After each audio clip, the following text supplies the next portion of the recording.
Today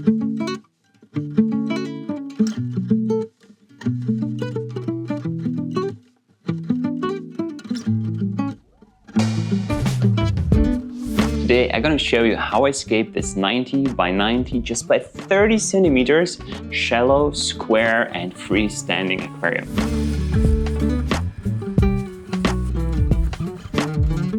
Actually, scaping one of these has been my dream ever since I saw them at Green Aqua Gallery in Budapest. Everything has started with EFS delivering the stand and the aquarium to my studio, planned it in a way that the doors go off and you have a lot of floor space where you can slide underneath and transport it easily. This needs to be transported all across Germany to Nuremberg, where the Interzoo trade show is happening. But before we get there, we have to scape the tank, and I want to show you exactly how I did it. So first things first, we have to install the lighting. Thanks to Skylight, partner of the studio and of this project, I'm gonna be testing out the new Palmaster.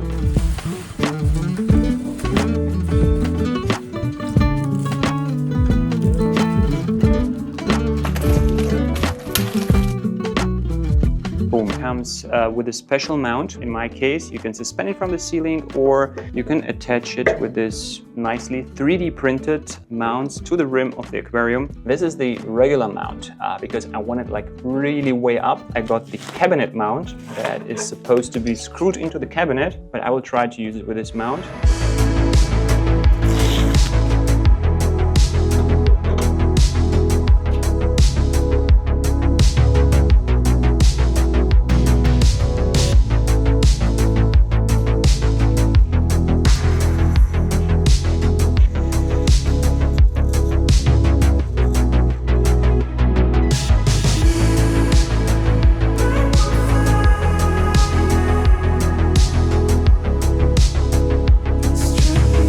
Hours later, it's time to power this baby on. This thing is crazy powerful. Yeah, let's jump all the way to 100%. Boom. The reason for choosing this lamp was, of course, on one side to feature it and show the new product from Skylight, which is the flagship. But also because the tank is square. By raising this light all the way up, you get really big surface covered by this light. But this is literally for contest aquascapers. Because it's for the Interzoo to show new stuff, we picked this model.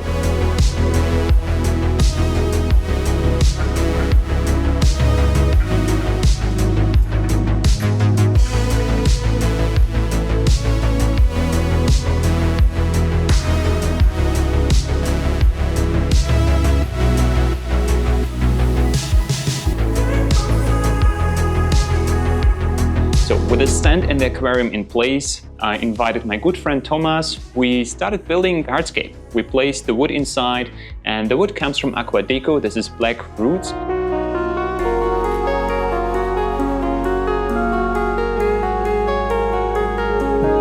Thomas and I, we discussed for quite a long time because the initial plan was to make an island composition. It's a freestanding tank, you want an island composition which is sort of equal and same from all sides. But it turned out to be boring, when we envisioned this.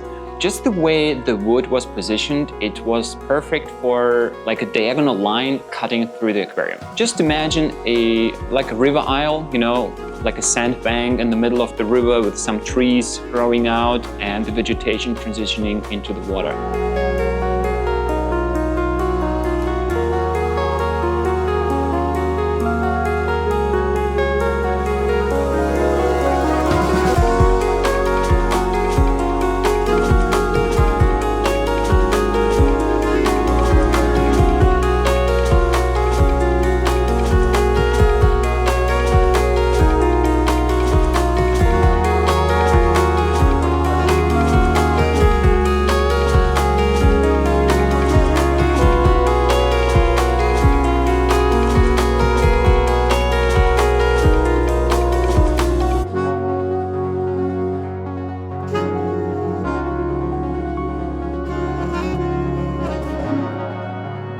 The build process was very straightforward, although some of the stones were large and difficult to use, but made it work quite well. So we positioned the rocks in a way where we have smaller stones, bigger stones alternating, creating an interesting twisted path from the cosmetic sand area into the depth of the composition.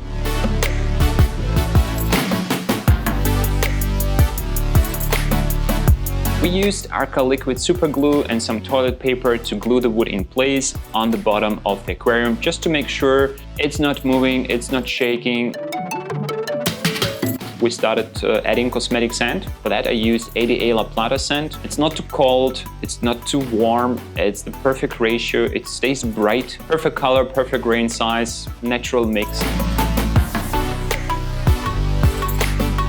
To add some detail, because the Grey Canyon stone doesn't have any small stones available, I used from Bio the elderly gravel, which I thought matches quite well. Pale, natural tones and round shapes since the water is flowing, so I didn't want anything with sharp edges.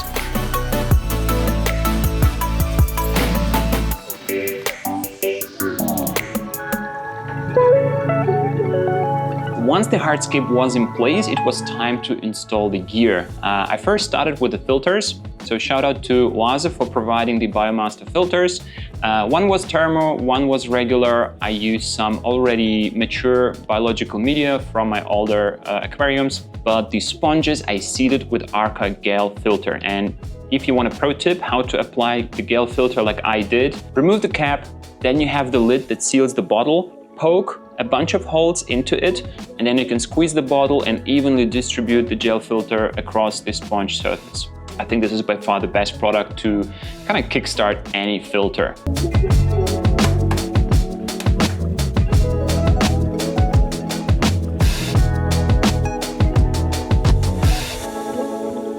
Another pro tip for stiff filter tubing, just use hot water.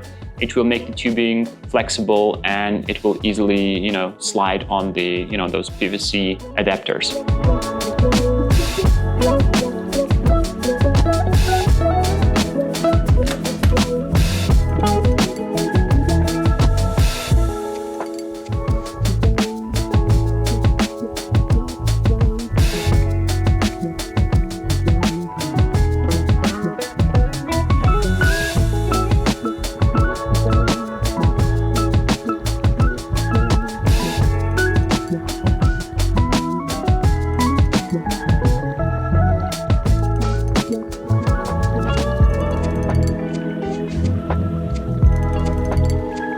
After the dark start, I brushed all the wood with a small toothbrush just to remove the biofilm and any remaining dirt, and I drained all the water.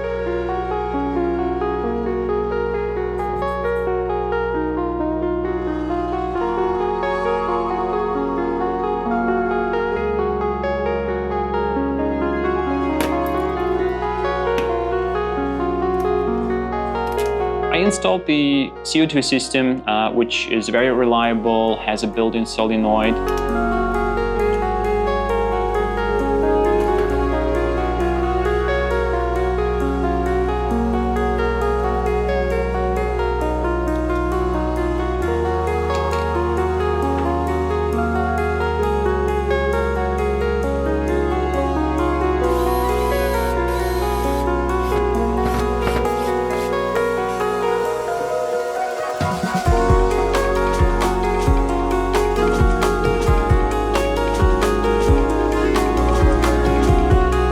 Unfortunately, GBL forgot to send me an inline CO2 diffuser, so I used an Aquario Neo diffuser, the small tiny one, but I will be swapping out this one for the GBL inline in the near future, just to make the aquarium build seamless and all the gear invisible from the outside.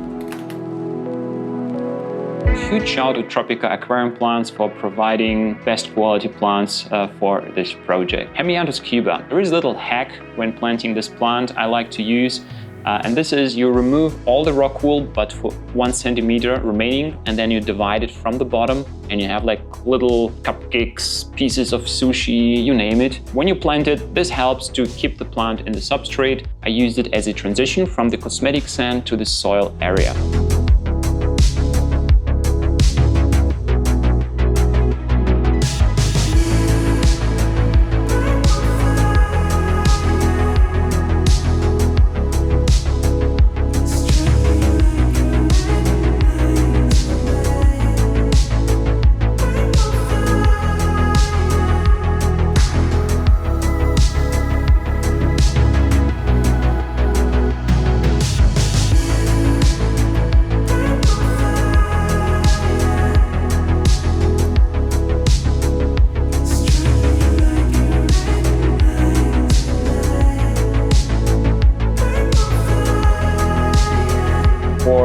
little bit of color, I used Hygrophila, lancea, Araguaia, and I distributed the in vitro cups around the aquarium to see where they fit the best.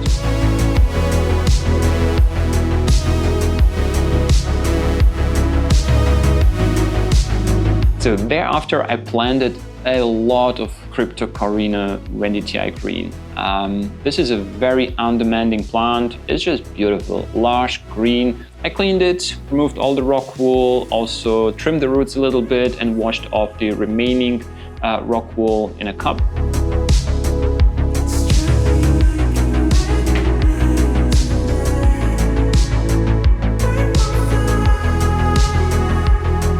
Mainly planted the Cryptocoryne wendtii green around the wood composition, especially in those areas underneath the wood or where I expected other plants to overshadow the areas.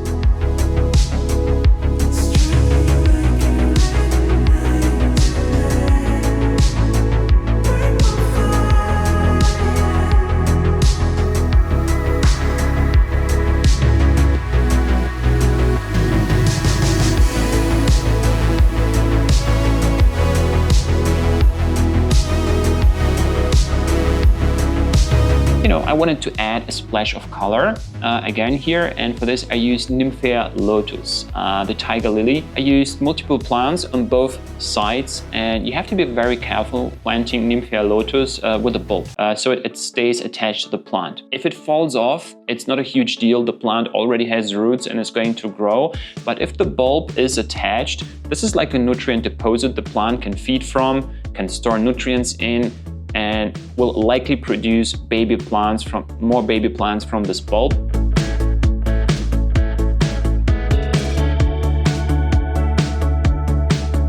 Once the Nymphaea lotus was in place, I attached the ferns. And here is a pro tip: if you want bushy ferns from the get-go, use the aquadeco from Tropica. Because the aquadeco is the ferns, they're already growing on a piece of wood, and they are mature plants. They stay much longer in the greenhouse and they become really bushy. They have a lot of place to grow. They're not squeezed, like in pots. I use the Microsorum Trident fern mainly to cover up bulky pieces of the wood, the base, where, the trunks divide.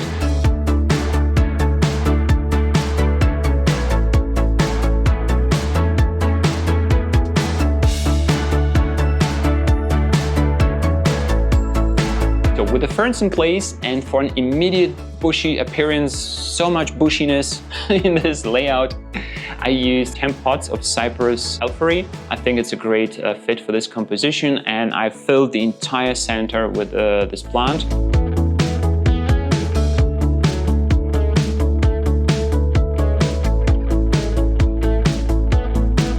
Cryptocoryne green and Cyperus helferi, and I wanted a little bit more texture, something to blend both plants together.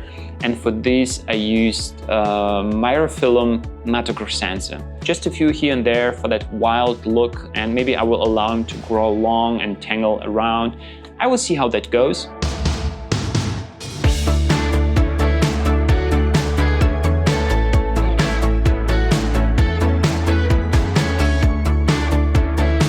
Last but not least, I planted some Sagittaria subulata before I run out of plants, because my initial plan was to make an island.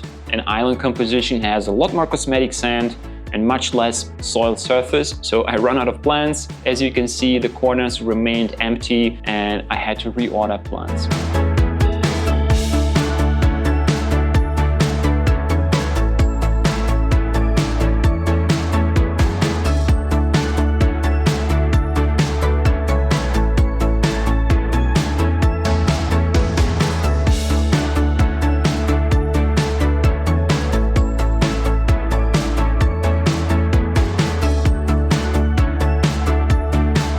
Let me know if I should wrap the branches above water with some moss or just leave them naked as they are. This has been it, guys. Thanks for watching and see you next time.